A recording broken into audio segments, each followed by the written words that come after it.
Hi guys, welcome back. Bertemu kembali bersama saya di Jom Belajar TV. So, yorang tahu kita tengah buat kertas percubaan matematik SPM tahun 2021 dan dalam video ni kita nak buat kertas percubaan negeri Selangor. So, sebelum ni cikgu dah buat kertas percubaan matematik sekolah agama. So, you guys boleh tengok benda tu, link ada di description di bawah. And guys, one important thing saya nak bagi tahu pada kamu. You know, saya telah bagi kelas percuma untuk pelajar-pelajar saya dalam video yang sebelum ini. My online course saya telah bagi ramai pelajar telah daftar dan ramai yang personally telah berterima kasih kerana mereka dapat ilmu yang penting daripada sana. But let's say kalau kamu belum lagi dapatkan saya punya free class, very simple guys. All you need to do is go to jombelajar.com.my. So cikgu juga dah letak link dalam description. Kalau kamu pergi ke link itu, dia akan bawa kamu terus ke website jombelajar.com.my. So apabila kamu dah sampai dekat sana, scroll bawah, kamu akan nampak Form 4 KSSM topik 7 ya, graph motion. Cikgu dah jadikan topik ni secara percuma. So kamu boleh klik benda tu dan kamu boleh nampak saya dah ada semua konten dalam sana step by step untuk kamu dapat markah penuh dalam topik ini. Satu benda yang saya boleh janji dengan kamu, kalau kamu go through the entire course dalam sana, cikgu dah terang ada quiz untuk test kamu punya pemahaman. Semua benda tu kalau kamu go through, cikgu boleh garanti kamu dapat markah penuh dalam topik itu. So sebab saya berikan course ni secara percuma, I will be very happy kalau kamu boleh berikan saya review sebagai satu tanda penghargaan. So kalau kamu tengok dekat bawah sana akan ada review button. So all you need to do is tekan review button, bagi berapa star yang kamu rasa kamu boleh bagi, dan dia ada review yang kamu boleh tulis. Guys, tulislah review yang panjang. Okay, I'll be very happy to read your review and then tekan save. Itu sahaja. So kalau kamu belum lagi dapatkan cikgu punya free course, selepas video ni terus pergi dapatkan free course cikgu. So sekarang kertas percubaan Selangor, jom kita mulakan. Alright guys, so kalau kamu lihat dekat sini, kita akan tengok kertas dua bahagian A sini ya guys. Bahagian A, as you guys can see dekat sini, memang berapa markah ni guys. Can you see or not? Bahagian A ni memang kita ada total 40 markah guys. 40 markah dekat sini. And you guys kena faham juga, ada 5 markah, ada 3 markah. Bukan semua soalan 4 markah, dia juga berubah-ubah sikit. So jom kita lihat soalan pertama sekarang. Alright guys, soalan pertama pun sudah ada terowong dekat sini. Ni terowong pergi Ipoh ke apa? Right, let's have a look at this question. So dia kata Raja satu menunjukkan sebuah terowong lebuh raya berbentuk parabola. Parabola maksudnya macam bentuk kuadratik lah grafnya. Graf bentuk ni kita panggil sebagai parabola. Right, so lengkungan terowong dimodelkan oleh fx sama dengan 5 tolak 0.2 x kuasa 2. So yang ni adalah lengkungan terowong. Lengkungan terowong tu maksudnya yang ni lah, ni lengkungan dia Dia kata modelkan dengan gunakan fungsi fx adalah 5 tolak 0.2 x kuasa 2. Sekarang berapakah lebar dalam meter terowong itu? Yes, lebar dalam meter. Saya nak cakap lebar dalam diameter. Okey, tiba-tiba lebar dalam meter. Okey, terowong itu. So maksudnya dia orang tanya dari sini ke sini, bukan dekat atas lah, dekat bahagian bawah ni. Lebar ni berapa bang? Itulah dia tanya. Alright. So guys, soalan seperti ni kita sudah tahu yang ni adalah berkaitan dengan persamaan kuadratik sebab bentuk parabola kuadratik. Alright, so now kalau kita nak cari lebar dekat sini guys, kalau kita nak cari lebar dekat sini, number one kita kena faham fungsi yang dia bagi dekat sini. Alright, satu anggapan yang kita buat, yang ini adalah kamu punya, let's say ini adalah paksi y, katakan ni kita ada paksi y dan dekat sini kita ada paksi x katakan. Tapi one thing logik kita kena faham, yang ini confirm kita anggap sebagai paksi x. You know why or not? Sebab kita akan anggap yang ni sebagai tempat dia punya graf menyentuh paksi x. Dua tempat tu kita akan anggap macam tu. Dan dia punya paksi y tu kemungkinan ada dekat sini, kemungkinan ada dekat sini, kemungkinan ada dekat sini, kita tak tahu. Tapi paksi X tu kita tahu sebab inilah lantai. Takkan paksi X tu dia akan turun bawah lagi. Terowong ada tak pergi underground, you korek dalam ke, you masuk ke apa, tak ada kan. So kita anggap yang ni adalah you punya paksi Y, paksi X sorry, bermaksud nilai Y sama dengan kosong. Dan paksi Y kamu tak tahu ada dekat mana. Tapi secara logik kalau kamu tanya saya dah pun tahu mana dia punya paksi Y tu guys. Very simple. You know why or not? Okay, tengok. Kalau kita nak tahu dia punya paksi Y, ingat tak dalam persamaan kita ganti apa dengan kosong. Kalau kita nak cari pintasan Y, tempat di mana graf tu bertindih dengan paksi Y, kita akan ganti nilai X dengan kosong. So, let's say yang ini adalah kita punya paksi X katakan. Cikgu lukis dekat sini. Katakan yang ini adalah paksi X. Cikgu dah lukis dah. So, paksi Y-nya mestilah apabila dalam persamaan ni nilai X kita ganti berapa? Kosong. So, contoh, let's say saya ganti X ni kosong dekat sini guys. X ni kita ganti kosong. Semua ni akan hilang, betul tak? Apa yang tinggal? 5. Maksudnya you punya pintasan Y-nya adalah berapa? 5. So kalau saya kata pintasan Y dia 5, tempat graf ini iaitu pun lengkungan ini dikena pada paksi Y adalah pada tempat 5. So apa yang saya akan buat? Spektrum keluar. So apa yang saya akan buat adalah saya akan buat satu garis dekat sini dan saya akan kata yang katakan yang inilah. Okay, let's say this is the straight line yang cikgu lukis. Okay, ini adalah paksi Y. Okay. Kenapa saya kata paksi Y ni tau? Tempat dia kena dekat sini mestilah berapa? Kita tulis dekat sini mesti berapa? 5. Itulah logiknya, ternampak. Okey, ni adalah 5 nilai dia. Okey, sebab kita dah ganti dalam persamaan, kita dah tahu dah. So, logiknya kita tahu, kita punya pintasan X ni, satu ada pada tempat negatif, satu lagi ada pada tempat positif. Cikgu, semua benda ni saya kena tahu ke untuk jawab soalan ni? Okey, kemungkinannya tidak. Tetapi, yorang kena faham logiknya dulu macam mana bentuk parabola graf yang mereka cakap ni kan.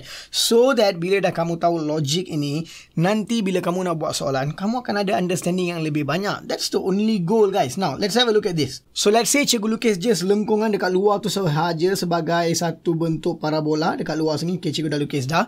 So, kita boleh nampak graf ni dengan jelas sekarang, betul tak? Alright, so sekarang kita nak cari apa tu kita panggil sebagai lebar tunnel itu. Maksudnya guys, kita nak tahu dia punya nilai dekat sini dan nilai dekat sini berapa beza dia. Itulah apa yang kita nak tahu, right? So, untuk tahu benda tu, kita kena faham dia punya pintasan X ini adalah apa?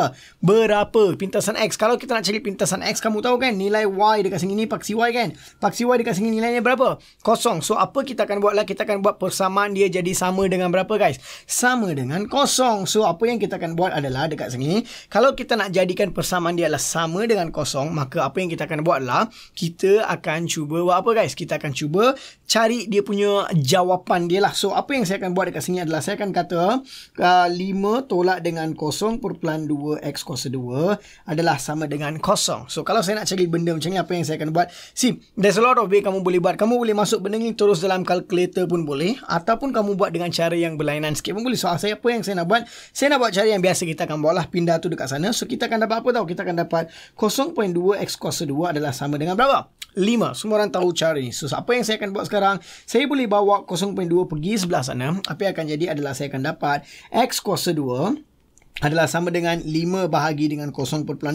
So, apabila saya selesaikan benda ni, saya akan dapat X kuasa 2 adalah sebenarnya sama dengan 50 bahagi dengan 2. Saya akan dapat 25 guys. Alright, inilah apa yang saya akan dapat. So, selepas ini, biasanya kita ada buat dua cara. Tapi cara yang betul kita akan buat dekat sini adalah X kuasa 2 tolak 25 adalah sama dengan kosong. This is the actual way to factorize. Ada ramai orang dia buat apa tau? Kuasa 2 pindah sana jadi punca kuasa 2 tambah tolak, dia akan ada dua jawapan. You can also do that, but actual factorization, bila kamu buat seperti ini, kamu akan dapat apa? Kamu akan dapat 2 kurungan dekat sini, dan kamu akan dapat X kuasa 2 dan 5 dekat sini. 1 tambah 1 tolak, itu adalah jawapan kamu. Alright, sama dengan kosong. So, ini bermaksud nilai X kamu adalah sama dengan 5, ataupun nilai X kamu adalah sama dengan negatif 5. Ingat tak, biasanya orang kata, okay, negatif 5 tu kita tak boleh terima sebab jawapan dia tak logik. But dalam soalan ini, jawapan dia boleh logik bang. You know why or not? Sebab kita tahu dia punya paksi tu kena di tempat negatif yang kita anggap sebagai yang ni tanda positif, yang ni adalah tanda negatif. Ni bentuk parabola, just graph sahaja. So, apa yang kita tahu adalah dia nak tahu lebar. Dia nak tahu lebar tunnel. Kalau dia nak tahu lebar tunnel, guys, it's the difference between negatif 5 sampai 5. So, berapakah lebar tunnelnya? Therefore, lebarnya adalah sama dengan 10 meter. Itu adalah lebarnya. Sebab dalam soalan ini, negatif 5 ni bermaksud, okey, kamu kena faham. Negatif 5 dekat sini bermaksud apa tau? Kamu jangan anggap dia sebagai macam negatif. Negatif tu adalah vektor, maksudnya dia ada di sebelah kiri daripada paksi Y awak. Sebab tu kita kata 5. Tapi apa yang kita faham adalah jarak dari sini ke sini adalah 5. Dari sini ke sini adalah 5. Kamu boleh kata, cikgu, mana logik cikgu? Ni paksi saya yang lukis lah. Kemungkinan paksi tu sepatutnya lukis dekat sini. Siapa tahu kan, alright? So, paksi ni just anggap sebagai just general knowledge sahajalah untuk awak. So, beza dekat sini adalah berapa meter? 10 meter. Settle soalan pertama. Apa? Selangor Selangor. Yes, Selangor. Soalan pertama Selangor. Settle dah, 10 meter. Jom kita lihat soalan kedua sekarang. Alright guys, soalan kedua. Apa yang dia nak ni? Dia kata, Raja 2 menunjukkan dimensi sebuah gazebo yang boleh dibeli secara atas talian. You just order dekat online je gazebo ni. Dia terus datang turun kat rumah, dia pasang macam tu lah. Alright. So, hitung sudut dongakkan Y dari R. Okay, dia nak sudut dongakkan. Okay, calculate the angle of elevation of Y from R. Okay, kalau kita nak kira angle of elevation. Okay, dulu dia ada satu topik tau dalam KBSM, angle of elevation and depression. Tapi sekarang ni, dia dah letak satu bahagian dalam topik trigonometry. Alright, sebab dia pun berkaitan dengan trigonometry juga. Okay, so let's look at this. Calculate the angle between the elevation of Y from R. So, mana Y, mana R? Kita tengok dulu daripada gambar kita ni. Mana Y, mana R? Okay, kalau you guys nampak, So di sini adalah kamu punya Y, and then dekat sini adalah kamu punya apa? R. So dalam gambar ni guys, kalau kamu lihat, dia nak tahu angle of elevation. Angle of elevation tu sentiasa angle yang ada dekat bawah, dekat lantai So apa yang kita faham adalah, kalau saya buat satu garis straight daripada atas ke bawah, see, kamu kena terus faham seperti yang saya bagi tahu kamu sebelum-sebelum ini. Kalau kamu nak buat soalan ni, dia kena terus cari jawapan saja. Tak boleh fikir macam mana nak buat. So, ikutkan gambar ini guys. Ini adalah kamu punya segitiga yang sepatutnya kamu bentukkan supaya kamu boleh gunakan konsep trigonometri dekat sini. Dan sudut yang dia nak adalah sudut di bahagian sini guys. Can you guys see? Cikgu telah lukis. Inilah sudut yang dia nak. So, dia ada opposite dekat sini. Ini adalah hypotenuse. Ini adalah adjacent. All that stuff kita ada So, kita nak cari maklumat sekarang. Tengok. Tinggi dia daripada atas ni sampai ke bawah sini ada 2.8 meter. Okay. Yang ini adalah 2 meter. Maksudnya tinggi yang lebih ni adalah 0.8 meter. Itu kita sudah tahu. Tinggi yang lebih iaitu di sini ke sini lah 0.8 meter. Okay, so kalau cikgu tengok dekat sini, okay guys, logiknya tengok okay, yang ni berapa okay, yang ni dia ada bagi 2 meter. Maksudnya daripada sini sampai sini adalah 2 meter kan. Okay, total panjang ni berapa? Panjang ni adalah berapa? 4 meter. So kalau dekat tengah-tengah tu 2 meter, yang tengah-tengah ni 2 meter, yang balance dekat depan ni adalah 1 meter. Logik tak? Logik tak? Logik tak? Korang nampak tak apa saya cakap? Okay, let's say saya anggap garis ni lah. Okay, garis ni saya bahagikan kepada 2 bahagian. 3 bahagian actually. Okay, cikgu bahagikan kepada 3 bahagian. Okay. Yang ini ke ini adalah 2 meter. Seperti yang dia bagi tahu dalam dekat atas ni, dari sini ke sini 2 meter. Kan total 4 meter. Gazebo tu bila kita buat, dia punya bumbung tu dekat atas tu kan tengah-tengah kan. So kalau yang ni 2 meter, yang ni adalah 1 meter, yang ni pun adalah berapa meter? 1 meter secara logiknya. So dari sini ke sini adalah 1 meter. Okey, cikgu, kenapa cikgu cari benda tu? Kan kita tengah cari yang segitiga ni kan. Tapi kenapa cikgu cari dekat sini? Okey guys, logiknya, kalau saya nak cari sudut dekat sini, at least saya kena ada 2 sisi, 2 panjang. Okey. Yang ni dah ada 0.8. So sekarang ni saya kena tahu yang ini ataupun yang tengah-tengah ni. Betul tak? Saya kena tahu either one. Yang ini tak ada maklumat yang dia bagi dalam soalan ni. Berapakah nilai panjang ni? Dia tak cakap pun. So macam mana saya nak cari? Saya tak boleh cari. So saya nak cari benda ni pula. Okay. Tapi kalau saya nak cari garis yang ini pula, see, there is no information dalam sini pun dia bagi tahu berapa panjang garis ini. Dia tak bagi tahu. Tapi saya boleh gunakan segitiga yang ada dekat bawah sini. Nampak tak? Yang segitiga ni. Okey, yang ni flat lah. Yang ni flat daripada lantai dia terus datang ke sini. Yang ini, segitiga ni saya boleh gunakan. Saya boleh gunakan untuk cari panjang ini. Alright. Sebab tu saya tengah cari yang ni 1 meter. Saya dah tahu dah. So, berapakah panjang dari sini ke sini? Okey guys, logiknya tengok Yang gazebo ni biasanya bumbung dia kan dekat tengah-tengah kan. Dekat tengah-tengah kan. So, panjang ni total dia bagi adalah sebanyak berapa? 3 meter. Kalau total dekat sini dia bagi 3 meter, separuh ni mestilah 1 point berapa meter? 5 meter. Iaitu dia punya bumbung tengah-tengah ni. So, daripada sini ke sini mestilah berapa meter? 1.5 meter. Itulah maksudnya. So, apa yang saya akan buat adalah saya akan cari segitiga yang ada dekat sini. Okay, cikgu lukis warna macam ni, gelap sikit supaya korang boleh nampak. Yang ni adalah 1 meter. Yang ni adalah berapa? 1.5 meter. Yang ni 90 darjah sebab dia straight line saja kan. So, gunakan dua maklumat ni. Boleh tak saya cari panjang yang ni? Gunakan Pythagoras theorem lah. So, Pythagoras theorem yang kita akan gunakan dekat sini adalah A square equals B square plus C square. So, untuk kamu nampak dengan jelas, cikgu lukis segitiga tu dekat bawah sini lah. So that you guys boleh nampak dengan clear sikit So, yang ni adalah segitiga yang cikgu lukis. Alright. So, dalam segitiga ni kamu nampak yang tepi sini 0.8 meter kan. So, cikgu pun tulis 0.8 dekat sini. Dan yang bawah ni adalah sebanyak 1 meter. So, cikgu tulis, itu bukan 0.8, itu 1.5 minta maaf ya. Yang ni adalah 1.5 meter. 1.5. Yang bawah ni adalah berapa? 1 meter. So, saya tengah cari yang ni kan. Okay, macam mana saya nak cari panjang sisi tu? Okay, macam mana saya nak cari? Yang ni adalah apa? Guys, if you guys see properly, yang biasa labelkan yang ni adalah R dan tak ada titik yang saya boleh labelkan sebab kita tengah cari yang segitiga ni kan. So, dia ada titik yang saya boleh namakan lah. Yang tepi ni dengan bucu R ni. So, yang ni adalah bucu R. Yang ni adalah bucu R. Yang ni adalah dua tepi yang kita nampak tadi lah. So, kalau kita nak cari panjang hypotenuse dekat sini. So, hypotenuse dia adalah sebenarnya. So, let's say saya kata yang ni adalah hypotenuse lah. Okay, cikgu tulis HYP saja korang boleh nampak. So, hypotenuse dia adalah sebenarnya sama dengan dua side ni saya kena tambah. Sebab dia bukan hypotenuse. Hypotenuse tu dekat ni tepi sini kan. So, apa yang kita akan buat adalah nilainya adalah sama dengan punca kuasa 2 1.5 kuasa 2. Okay, cikgu tulis punca kuasa 2 1.5 kuasa 2 tambah dengan 1 kuasa 2. Inilah apa yang cikgu akan buat. So apabila cikgu kira benda ni 1.5 kuasa 2 tambah dengan 1 kuasa 2, kita akan dapat. So cikgu akan dapat punca kuasa 2. Kita permudahkan benda ni. 1.5 kuasa 2 adalah berapa? 2.25 tambah dengan 1 kuasa 2 adalah 1. So saya akan dapat punca kuasa 2 3.25. Okey, kalau punca kuasa 2 3.25 memang kita boleh cari dalam kalkulator. Kita boleh cari dalam kalkulator. But guys, I will tell you what, kita boleh biarkan benda ni macam ni. Sebab most of the time, kita boleh biarkan benda tu seperti yang dia ada. Sebab ini bukan jawapan yang terakhir. Kalau jawapan terakhir, kamu tak boleh bagi dengan punca kuasa 2. Tapi kalau kamu nak gunakan benda ni dalam pengiraan, saya rasa gunakan sahaja punca kuasa 2 tu lagi senang. So maksudnya guys, yang ini panjangnya adalah berapa? Okey, cikgu lukis dekat sini, korang boleh nampak. Yang panjangnya dekat sini adalah berapa? Punca kuasa 2 3.25.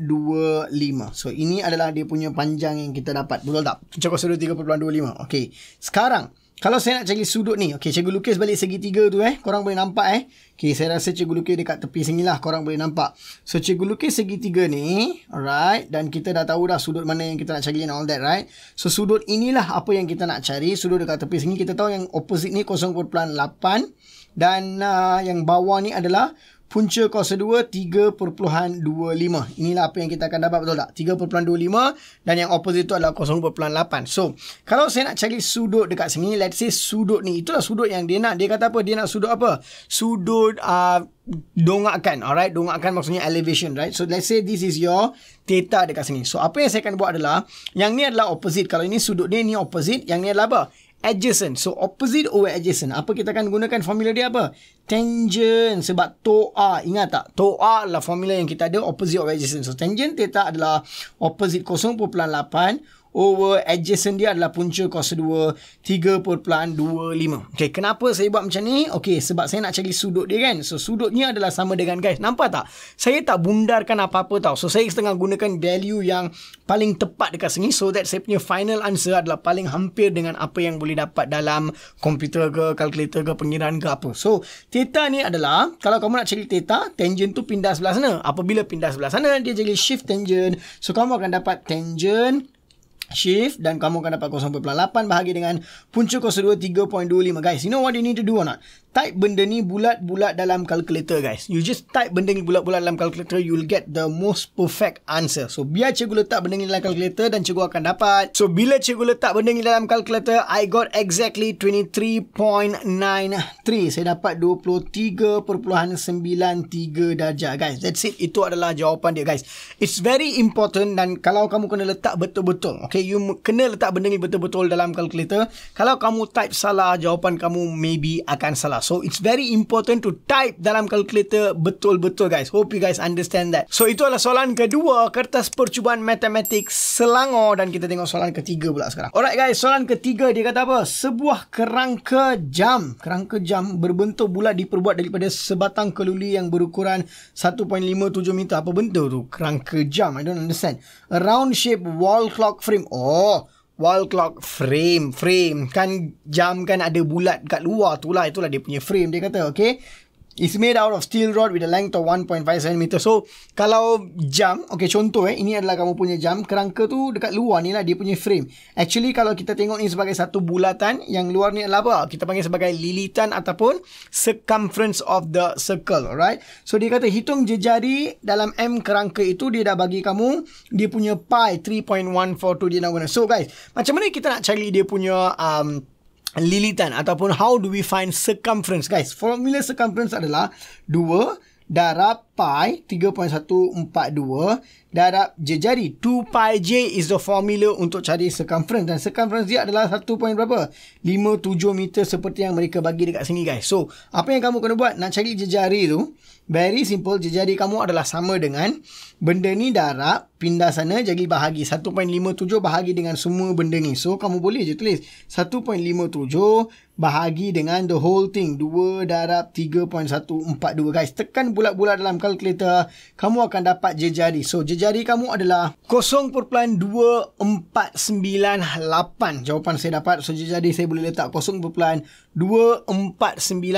Saya boleh juga letak 0.25, guys. So itu adalah jejari kamu, 0.25 meter. Okay, settle benda tu dah, guys. Itu saja. Itu saja dapat berapa markah? 2 markah. Not so bad, right? Okay, now let's look at the next question. Soalan B pula sekarang. Alright, dalam soalan B dia kata apa? Dia kata rajah 3 menunjukkan permukaan atas sebuah kek mini yang dibakar dalam sebuah bekas segi empat sama kawasan berlorek. Takkan faham lah macam tu kalau kau baca. Kalau kau baca macam tu, kalau kau belajar macam tu, memang takkan faham. So, one by one. Rajah 3 menunjukkan permukaan atas sebuah kek mini yang dibakar dalam sebuah bekas. So, kek mini. Ini adalah kek mini. Bahagian atas dia dibakar. Itu adalah apa yang dia maksudkan. Saya tak boleh imagine kek mini, but let's look at this, okay? Segi empat sama. Sebuah bekas segi empat sama. So, ini adalah bekas yang segi empat sama. See, they say segi empat apa? Sama. Eko. Apa tu segi empat sama, guys? Kalau segi empat sama, all the sides is the same. Kalau sini 7, tepi ni kalau kau nampak dia bagi 7. Yang ini pun kita tahu 7. All the side is 7. Kita faham lah tu segi empat sama, And then dia kata, kawasan berlorek PQR dihiasi dengan chip coklat. Oh, ni chip coklat ni. Chip coklat. Banyak chip coklat dekat sana. Okay. Dia kata OPQR ialah sebuah sukuan bulatan. Mana? OPQR adalah sebuah sukuan bulatan. You know what is sukuan bulatan? It's a quadrant. Quadrant maksudnya dia 90 darjah. Kalau kamu sambung je 4 bahagian tu, 1 bahagian lah. Itu sukuan bulatan dia kata. Okay. So, lepas tu dia kata apa? Diberi panjang bekas itu adalah 7 meter. 7 cm. Mana 7 meter orang nak buat bekas? 7 cm lah. Ni adalah 7 cm. So, dia tanya awak apa? Menggunakan pi 22/7. Hitung luas permukaan kek yang dihiasi dengan chip coklat. So, dia nak kamu cari luas kawasan ini, guys. So, there's a lot of ways you boleh cari luas kawasan ini. Okay, but the logic yang benda pertama yang kita boleh ingatkan adalah, guys, ini adalah topik bulatan. Ini adalah topik form 2 dulu. Ni pun memang biasa keluar dalam KBSM. So, it's like a standard question lah. So, apa yang kita boleh buat adalah the logicnya, kita cari luas sukuan bulatan ini. Cari luas sukuan bulatan. Lepas tu kita buang dengan luas segitiga ini. Kita dapat balance ini. Kita boleh cari benda macam tu lah. Alright. So, the logicnya adalah apa? Tengok kita cari luas sukuan bulatan ini. Okay, luas sukuan bulatan, we find the area of this quadrant and then we minus the segitiga, kita dapat balance yang tempat ada chocolate chip tu. Okay, so first, kalau kita nak cari area of the quadrant, quadrant ni kalau kita nak cari area luas dia, macam ni kita buat. Okay, quadrant tu maksudnya 1/4 daripada satu bulatan, right? So I write 1/4 daripada satu bulatan. So kalau saya nak cari apa kita panggil area satu bulatan, formulanya adalah pi j kuasa 2. Pi j kuasa 2. So dia dah kata guna pi 22/7 pi. Darab dengan jejari dia kuasa 2. Berapa jejari? Jejari dia adalah 7. Darab dengan 7 kita boleh buat. Saya boleh buat 7 darab 7 atau you nak buat 7 kuasa 2 terus pun boleh lah. So ini adalah luas apa? Ini adalah luas kuadran dia. Okey, ini adalah luas kuadran, iaitu kawasan yang ini. Dari sini ke sini sampai bengkok yang ni. Semua ni semua ni. Okey, itu adalah luas kuadran. So kita kena tolak dengan luas segitiga tu. So segitiga kalau dia kuadran, yang ni mesti berapa darjah? 90 darjah. Dan kalau saya nak cari luas segitiga yang ini, saya kena buat setengah kali tapak kali tinggi. Setengah kali tapak dia adalah 7. Tinggi dia pun 7. Alright, itu saja kita dapat. Kita buang benda, kita akan dapat terus, guys. So macam mana kita nak buat benda ni, guys? Terus tekan dalam kalkulator pun, guys. Sudah dapat, guys, jawapan, guys. Apa, guys? Kau, guys, sudah ke, guys? Belum ke, guys? Jom kita buat, guys. Actually, guys, saya cuba buat manual lah. Kita buat manual. Kalau kita nak buat manual yang ni, kita akan dapat berapa? Kita potong saja 7 dengan 7, buang 4. Yang ni adalah 2, yang ni adalah 11. 11 dan 7 adalah 77/2. Saya akan dapat 77/2. Tolak dengan yang ni 2. 7 dan 7 49/2 saya akan dapat. So bila saya buat benda ni, 77 tolak dengan 49, saya akan dapat 87 ke 6 tolak 4, 28/2. Jawapannya adalah 14, guys. Ini adalah 14 apa? cm kuasa 2. Ini adalah luas kawasan ada chocolate chip. Itulah chocolate chip yang kamu akan dapat, 14 cm square. That's it. Sudah habis soalan ini. Soalan ke berapa ni? Soalan ketiga ke 4? Soalan ketiga. Jom kita pergi ke soalan seterusnya. Soalan ke-4 sekarang. Oh, soalan keempat, penakulan logik, logical reasoning. Alright, dulu dia panggil sebagai something. Cikgu pun lupa nama topik tu. Alright, so sekarang let's do this question. Tentukan sama ada pernyataan-pernyataan berikut adalah pernyataan benar ataupun palsu. They just ask you whether this is a true or false question, guys. Alright, semua poligon sekata mempunyai sudut pedalaman 360. Alright, semua sudut semua polygon sekata mempunyai sudut pedalaman 360, which is false. Salah. It's a false statement. Kenapa? Sebab ada polygon macam pentagon, dia punya sudut dekat dalam tu adalah 540 darjah. So 720 darjah. Hexagon. See, it's not the same. Sudut dalam, pedalaman tu bukannya selalunya 360. Semua sudut peluaran memang 360. Tapi pedalaman tu berubah mengikut polygon. So yang ini adalah statement yang apa? Palsu. So kamu tulis je lah benar ataupun palsu. Yang ni adalah palsu. Okay, so nanti dekat ruang jawapan tu kamu boleh tulis lah jawapan dia palsu. So cikgu tulis dekat sini saja. Right. So the next one, dia tanya 3 kuasa 2 tambah 4 sama dengan 10. Ada tak 3 kuasa 2 tambah 4 adalah 10? 9 tambah ni. Okay, yang ni adalah false. Yang ni adalah salah punya statement. Pertama, statement dia salah. Yang kedua, dia kata atau 27 ialah nombor kuasa 3 sempurna. Adakah 27 nombor kuasa 3 sempurna? Ya, sebab 3 kuasa 3. 3 dak 3, 9, 9 dak 3, 27. So, yang kedua ni adalah pernyataan yang benar. Dan dua-dua pernyataan ni digabungkan. Ada echo sikit. Okay, dengan perkataan apa? Atau. So, kalau dia gunakan perkataan atau, salah satu tu benar, pernyataan tu akan jadi apa? Benar. So, yang kedua ni adalah pernyataan yang benar. Okay, something wrong. Okay, pernyataan yang apa?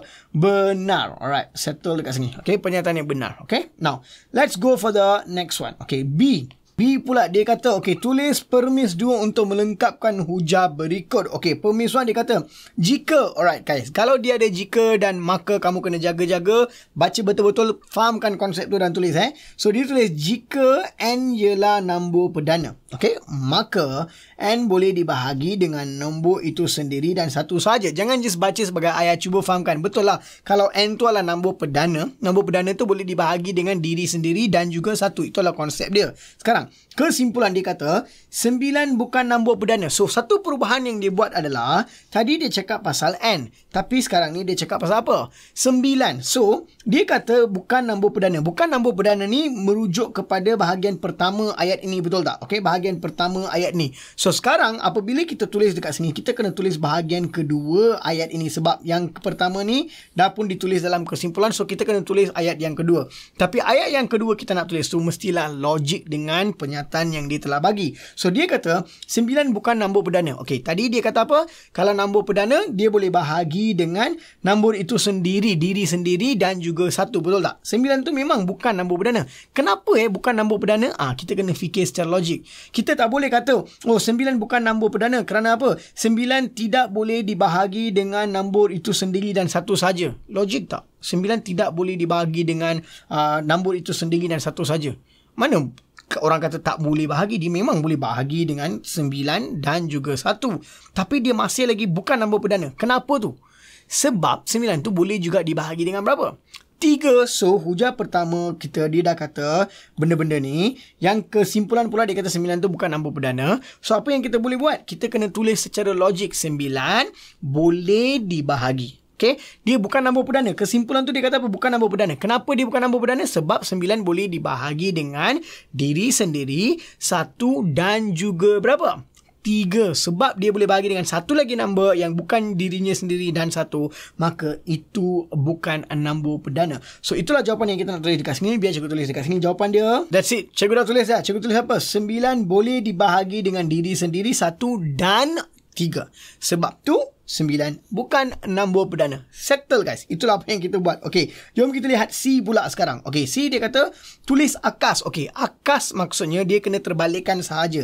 Tengok dia tulis apa? Dia kata jika, alright, dia kata jika P tambah 3 adalah 7, maka P adalah 4 kan? P sama dengan 4 kan? Apa yang kamu kena buat adalah yang pernyataan depan ni tulis kat belakang, yang belakang tu tulis depan. Itu maksud akas dia. Okay? So jika P sama dengan 4, maka P tambah 3 sama dengan 7. So itulah apa yang kamu kena buat. Just terbalikkan. Biasanya kita buat akas ni, kita nak tahu nilai kebenaran. The validity of the statement is true or false. Jadi kita akan kira macam tu lah. But sekarang ni disuruh kita tulis akas. Tulis saja guys. Buat benda ni berapa markah guys? 4 markah. Yang ni pernah keluar dalam KBSM. Sekarang pun dah ada keluar dah. You kena jaga-jaga soalan-soalan seperti ni. Berikan tumpuan terhadap topik ni sebab memang akan ada soalan yang akan keluar. Now, let's go to the 5th question. Soalan soalan kelima ni guys. Soalan apa? Soalan ketaksamaan ataupun lorekkan rantau lorik. Tadi soalan apa? Dia punya soalan yang kita buat sebelum ni. Sekolah agama pun dia ada keluar kan? Okay. Tapi sekolah agama soalan dia keluar. Dia dah bagi kita persamaan. Dia suruh kita lorekkan. Tapi soalan ni pula, saya nampak macam dia dah bagi lorekan. Mesti dia kata, nyatakan semua ketaksamaan. Dia nak ketaksamaan yang ada dekat sini guys. Alright. Dan ingat tips dia. Tips betul-betul Dia kata apa? Dia kata berapa ketaksamaan? Semua ketaksamaan. Dia dah cakap, okey, memuaskan 3 ketaksamaan. Dia dah cakap ada 3 ketaksamaan. So, jangan bagi 1, 2 sahaja, kamu akan hilang markah. Dia dah kata 3, kita tulis apa? Kita bagi dia berapa? 3. Itulah apa yang kita nak buat. Alright. So, garis pertama ni adalah garis ni lah Katakan ni adalah garis yang kita nak buat. Kita cari dia punya persamaan. Persamaannya adalah Y sama dengan MX plus C. So, ini adalah dia punya persamaan. So, kita tahu first kita kena cari nilai M. M tu adalah kecurunan. Kalau nak cari kecurunan ada banyak cara sebenarnya. Okay. Nak cari kecurunan ada banyak cara. Kamu boleh ambil 2 koordinat, buat formula Y2 minus Y1 over X2 minus X1. Benda tu kamu boleh buat. Ataupun kamu boleh ambil saja negatif pintasan Y over pintasan X. Itu pun kamu boleh buat. Ataupun kamu nak cari jarak vertical bahagi dengan jarak horizontal pun boleh, tak ada masalah. Banyak cara sebenarnya kamu nak cari. Alright. Kalau saya nak cari persamaan dia punya kecurunan sekarang ni, let's say saya buat yang ni, jarak menegak. Okay, dari sini sampai ke sini lah saya nak cari, sebab satu garis tu kecurunan dia sama je. So jarak menegak dia dari sini ke sini, saya nak cari yang ni lah. Contoh lah, okay, ni adalah segitiga. Saya nak cari jarak menegak. Jarak menegak adalah yang ni. Okay, yang ni adalah berapa? Yang ni 6. Yang ni adalah 0. So, jarak menegak dia 6. Bahagi dengan jarak mengufuk ni 1. Yang ni adalah berapa? 7. So, yang ni pun 6. So, kecurunan dia berapa? 1. Guys, you can buat yang besar tu. Ataupun you can even find the small one. Nampak? Dari sini ke sini. Jarak menegak dia berapa? 1 kan? Ikutkan dia punya skala dekat sini 1 kan? Jarak mengufuk dia berapa? Jarak mengufuk pun 1 juga. So, 1 bagi 1. Kecurunan dia memang berapa? 1. So, M tu adalah 1. So, maka kita akan dapat Y sama dengan M tu 1. 1 tu kita tak tulis. So, saya buat X tambah dengan C. C tu adalah apa? C tu adalah pintasan Y dia. So, graf ini, mana dia pergi kena pada paksi Y? Itu pintasan Y. Pintasan Y dia adalah berapa? Negatif 1. So, kamu punya persamaan dia tak akan jadi tambah. Dia akan jadi tolak 1 sebab dia negatif 1. So, ini adalah persamaan bagi garis pertama yang kita nampak. Ini garis dia. Ini persamaan dia. Tapi, kita tak nak tulis persamaan. Kita nak tulis ketaksamaan. Betul tak? Okey. Kalau kita nak tulis ketaksamaan, kita punya ketaksamaan sepatutnya dia gunakan simbol bukan sama dengan. Either lebih besar sama dengan, lebih kecil sama dengan, benda macam tu. So, kita tengok dulu. Kita tulis Y. Kita tulis dia punya ketaksamaan dulu. Kita tulis persamaan dia. X tolak 1 kita tulis. Okay. So, sekarang. Bahagian yang dia lorek tu mana? Okey, nanti kita letak simbol dia kat tengah-tengah. Nanti cikgu letak simbol dia. Sekarang kita cari dulu persamaan semua. So, yang ni persamaan pertama cikgu dah cari dah. Okey, sekarang kita buat untuk persamaan yang kedua pula. Iaitu, garis ini pula kita nak buat. Okey, it is the same thing guys. Saya nak buat kecurunan dia. It is the same thing. Nampak? Sini 7 dia kena. Sini pun 7 dia kena. Jarak dia 7 unit. Sini pun jarak dia 7 unit. So, dia punya vertical distance 7. Horizontal distance 7. Maka dia punya kecurunan adalah Y sama dengan, okey, tapi sekarang kecurunan kamu kena faham kalau saya guna vertical atau horizontal, saya kena tahu garis ni turun bawah, maksudnya kecurunan dia mesti apa? Negatif. Kalau saya gunakan percurunan formula vertical atau horizontal, saya akan letak tanda negatif lah. So, dia akan jadi negatif X. Sebab 1 tu biasa kita terletak. Y sama dengan negatif X. Dan dia punya pintasan Y. Tambah situ kan pintasan Y kan. Pintasan Y dia berapa? 7. So, saya akan letak dekat sini tambah 7. So, ini adalah dia punya persamaan. So, saya tulis dia punya ketaksamaan yang kedua iaitu Y negatif X tambah 7. Cikgu dah letak dekat sini. Dia kata 3 ketaksamaan. Sekarang ni saya dah dapat yang satu, yang kedua. Yang ni dah, yang ni dah. Mana satu lagi garis yang whole dia punya kawasan berlorek itu? Mesti garis ini kan? Garis ni adalah apa? Paksi Y. Kalau dalam paksi Y, kamu punya nilai, apakah formula, apakah garis tu, garis ni kita panggil sebagai apa? Simple je. Kalau saya buat satu garis lurus straight dekat sini, itu adalah nilai X sama dengan 4. Sebab garis ini dia kena pada nilai X berapa? 4. So, kalau saya maksudkan garis ini maksudnya apa? Ini adalah garis Y, pintasan Y. Tapi, dia kena pada nilai X tu berapa? Yang ni kosong kan? So, ini adalah garis X sama dengan apa? Kosong. So, itu adalah garis yang kedua. Maka, persamaan seterusnya adalah X kosong. Kita dah tulis. Cikgu, kenapa tengah-tengah ni cikgu tak buat apa-apa? Sebab kita tengah buat ketaksamaan, right? Kalau ketaksamaan, dia kena ada either simbol dia lebih besar, lebih kecil and all that. Okay, first, let's look at this garis ni. garis ni, inilah dia punya persamaan. Betul? Kita dah tulis. Dia punya kelorekan ni, tempat yang dilorek tu dia ada dekat atas garis. Kalau dekat atas, maksudnya Y tu lebih besar. Kalau Y lebih besar sahaja, dia kena ada garis putus-putus. Tapi yang ni garis solid line, maka kita akan letak tanda sama dengan dekat bawah. That's the first thing yang kita buat. Alright? So, yang kedua pula, dia kata Y negative X tambah 7. Inilah negative X tambah 7. Betul tak? Okay. Kalau itu adalah graf Y negative X tambah 7, saya tengok kawasan yang berlori adalah di bawah. Kalau di bawah, maksudnya dia lebih kecil. Dan saya letak tanda lebih kecil dekat sini. Y tu lebih kecil. Now, perlukah saya letak garis dekat bawah sini? Tak payah, sebab ini adalah garis apa? Putus. Tak payah ada garis solid dekat bawah. Settle. Alright? Yang ketiga pula, ni garis dia. So, nilai X dekat sini adalah kosong. Kawasan yang dia berlorek tu menunjukkan kawasan sebelah kanan. Kanan tu positif, lebih besar. So, saya akan kata nilai X lebih besar daripada kosong. Tapi yang ni, garis solid ke garis putus-putus? Solid lah kan, paksi Y itu garis solid. So kita akan letak sama dengan dekat bawah. Maka guys, inilah 3 ketaksamaan yang kamu kena cari. Settle soalan ini berapa markah? 3 markah. 1 markah, 2 markah, 3 markah. Itu sahaja untuk soalan ke-5. Alright, kita sudah pun habiskan part 1. Cikgu harap pelajar dapat banyak ilmu daripada video cikgu ini. So untuk dapatkan notification terus daripada cikgu lepas saya upload video kedua, simple guys. Tekan subscribe button, tekan bell icon supaya bila cikgu upload saja the part 2 nanti, kamu dapat notification. Kalau kamu rasa video ini membantu kamu, tolong beritahu saya dalam komen di bawah. Dan kalau kamu ada kawan-kawan yang perlu tengok video seperti ini, share dengan mereka. Dan jangan lupa like kalau kamu suka video ini. So that's it for this video guys. I'll see you again in the next video. Take care. Bye-bye.